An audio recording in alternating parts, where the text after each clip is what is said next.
প্রিয় ভাই বোনেরা, আসসালামু আলাইকুম। আশা করি নিশ্চয়ই সবাই কমবেশি ভালো আছেন। আজকে আপনাদের সামনে আমি আমার একটি বিষয় নিয়ে পরিকল্পনার কথা তুলে ধরতে চাই। এর আগে যেই বিষয়গুলি বলেছিলাম, সেই বিষয়গুলো হয়তো একটু সিরিয়াস টাইপের ছিল। আমরা কৃষি নিয়ে আলোচনা করেছি আগে, কৃষি নিয়ে চিন্তার কথা বলেছি। নারীর অধিকার বা নারীকে সচ্ছল করার ফ্যামিলি কার্ডের বিষয়টি নিয়ে আলোচনা করেছি। আমরা পরিবেশ নিয়ে আলোচনা করেছি। তবে আজকে একটা ইন্টারেস্টিং বিষয় নিয়ে আলোচনা করতে চাই আপনাদের সামনে বা চিন্তাভাবনাগুলো শেয়ার করতে চাই। কি সেই চিন্তাভাবনাটি? সেই চিন্তাভাবনাটি হচ্ছে এটার সাথে জড়িত কারা? নতুন যেই এখন পরিকল্পনার কথা বলব, এর সাথে কিন্তু জড়িত আমাদের যে বিশাল তরুণ সমাজ, এই তরুণ সমাজের সদস্যরা। স্কুলে যে পড়ে বাচ্চাটি, কলেজে যে পড়ে তরুণটি অথবা যে যুবক বা যুব সমাজের যে সদস্য ইউনিভার্সিটিতে পড়ছে, তারা এর অংশ। কি সেটি? সেটি হচ্ছে স্পোর্টস, ক্রীড়া। এই ক্রীড়া নিয়ে আমাদের কিছু চিন্তাভাবনা আছে।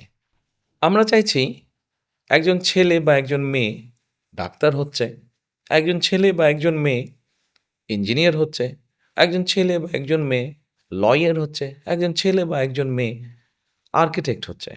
তাহলে কেন স্কুলের ছেলে বা মেয়ে, কেন কলেজের একজন ছেলে বা মেয়ে, কেন ইউনিভার্সিটির একজন ছেলে বা মেয়ে স্পোর্টসম্যান বা স্পোর্টসওম্যান হতে পারবে না? আমরা চাই সকলের জন্য, সে নারী হোক, সে পুরুষ হোক, ছেলে হোক, মেয়ে হোক, যুবক হোক, যুবতী হোক, তরুণ হোক, তরুণী হোক, প্রত্যেকের জন্য খেলাধুলাটাকে এমনভাবে ডিজাইন করতে যাতে কারো যদি ইচ্ছে করে সে তাহলে একজন প্রফেশনাল স্পোর্টসম্যান বা স্পোর্টস ওমেন যেন হতে পারে। এভাবেই আমরা খেলার জগৎটাকে সুন্দর করে গড়ে তুলতে চাই। আপনাদের নিশ্চয়ই মনে আছে শহীদ রাষ্ট্রপতি জিয়া রহমানের সময় একটি অনুষ্ঠান হয়েছিল। বাংলাদেশের শিশুদের মধ্যে থেকে প্রতিভাবান যারা তাদেরকে বের করে আনা। ওই অনুষ্ঠানটির নাম ছিল নতুন কুড়ি। বর্তমানে নতুন কুড়িটি আবার চালু হয়েছে। আমরা এই নতুন কুড়িটির উপরে আরও জোর দিতে চাই এই অনুষ্ঠানটির উপরে। আমাদের শিশুদের মধ্যে আগামী দিনের ভবিষ্যৎ যারা তাদের মধ্যে অনেক প্রতিভাবান আছে। কেউ সুন্দর গান গাইতে পারে, কেউ সুন্দর কোনো মিউজিক্যাল ইন্সট্রুমেন্ট বাজাতে পারে, কেউ সুন্দর কবিতা আবৃত্তি করতে পারে। এই নতুন কুড়ি এই অনুষ্ঠানটি শুধু কবিতা, গান বা কালচার বা আর্টের মধ্যে আমরা সীমাবদ্ধ রাখতে চাই না। আমরা নতুন কুড়ির মধ্যে আরেকটি অংশ চালু করতে চাই, সেটি হচ্ছে স্পোর্টস।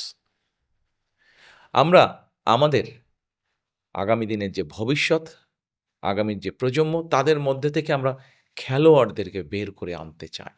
আমরা আজকের যে শিশু, আজকের যে ভালো খেলোয়াড়, হয়তো একটা ছেলে বা একটা মেয়ে ভালো ফুটবল খেলে। কেন সে প্রফেশনাল খেলোয়াড় হতে পারবে না? আমরা সেইভাবে পুরো বিষয়টিকে ঢেলে সাজাতে চাই আমরা।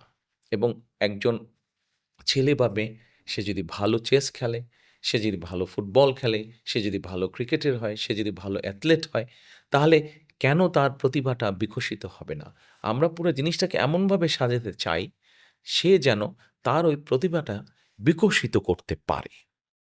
আমরা সেজন্যই স্কুল পর্যায়ে আমরা ক্লাস 4-5 থেকে আমরা যেটি করতে চাচ্ছি যে আমরা আপনাদের অর্থাৎ জনগণের সমর্থন নিয়ে আগামীতে ইনশাল্লাহ সরকার গঠনে সক্ষম হলে এই যে 12ই ফেব্রুয়ারির ভোট, এই ভোটে আমরা সরকার গঠন করতে পারলে আমরা শিক্ষা ব্যবস্থার মধ্যে এই ক্রীড়াটাকে নিয়ে আসতে চাই। ক্লাস 4 বা 5 থেকে আমরা এই খেলাধুলাটাকে কম্পালসারি করে দিতে চাই। কম্পালসারি অর্থাৎ একটা বাচ্চাকে খেলতেই হবে সে যখন যাবে। সরকার থেকে আমরা কিছু খেলা, যেই খেলাগুলোতে আমাদের দেশের ছেলেমেয়েরা ভালো করতে পারে, সেই খেলাগুলোকে আমরা কম্পালসারি করে দিব।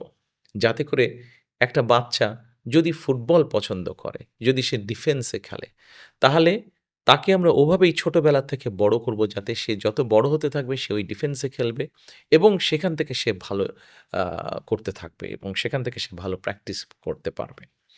আমরা আ এইজন্য শিক্ষা প্রতিষ্ঠানগুলোতে, সারা বাংলাদেশের শিক্ষা প্রতিষ্ঠানগুলোতে আমরা ধীরে, ধীরে ক্রীড়ার শিক্ষক নিয়োগ করতে চাই।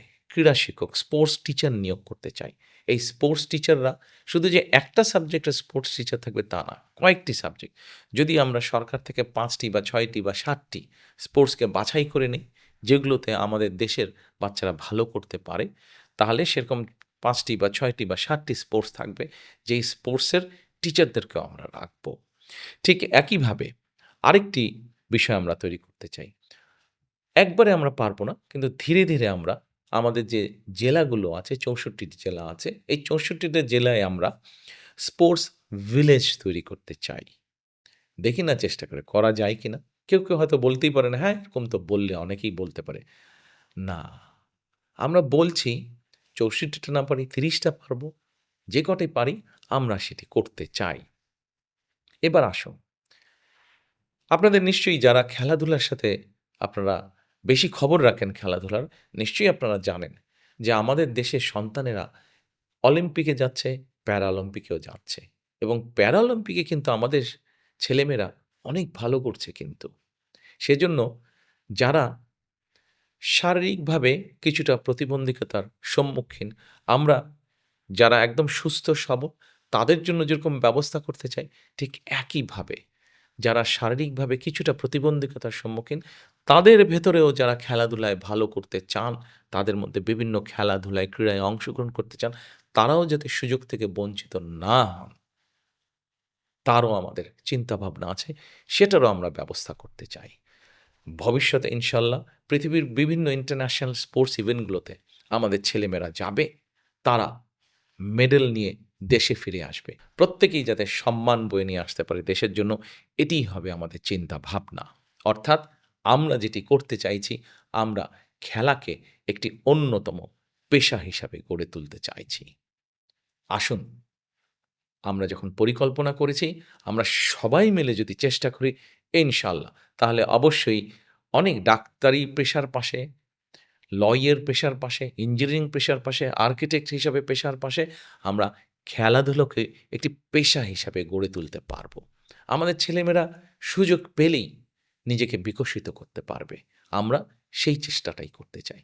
যদি আপনাদের সকলের সহযোগিতা পাই, ইনশাআল্লাহ আমরা করে ফেলব। সকলে ভালো থাকবেন, সুস্থ থাকবেন। আসসালামু আলাইকুম। ভোট দিব কিসে